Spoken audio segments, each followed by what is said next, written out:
بسم الله الرحمن الرحيم سبح لله ما في السماوات وما في الأرض وهو العزيز الحكيم يا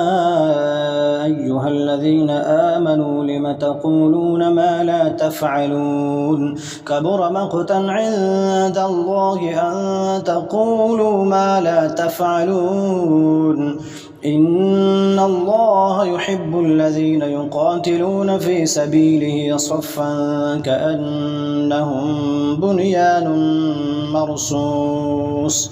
وإذ قال موسى لقومه يا قوم لم تؤذونني وقد تعلمون أني رسول الله إليكم فلما زاغوا أزاغ الله قلوبهم والله لا يهدي القوم الفاسقين وإذ قال عيسى ابن مريم يا بني إسرائيل إني رسول الله إليكم مصدقا لما بين يدي من التوراة ومبشرا برسول يأتي من بعد اسمه أحمد فلما جاءهم بالبينات قالوا هذا سحر مبين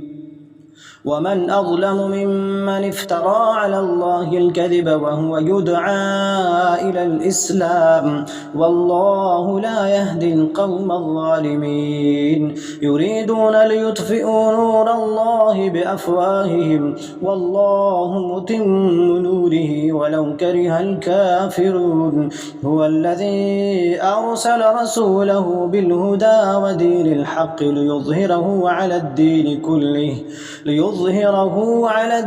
كله ولو كره المشركون يا أيها الذين آمنوا هل أدلكم على تجارة تنجيكم من عذاب أليم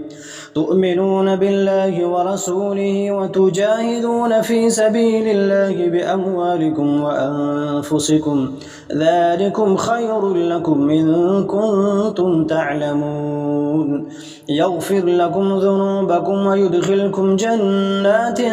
تجري من تحتها الأنهار ومساكن طيبة في جنات عدن ذلك الفوز العظيم وأخرى تحبونها نصر من الله وفتح قريب وبشر المؤمنين يا أيها الذين آمنوا كونوا أنصار الله كما قال عيسى ابن مريم للحواريين من أنصاري إلى الله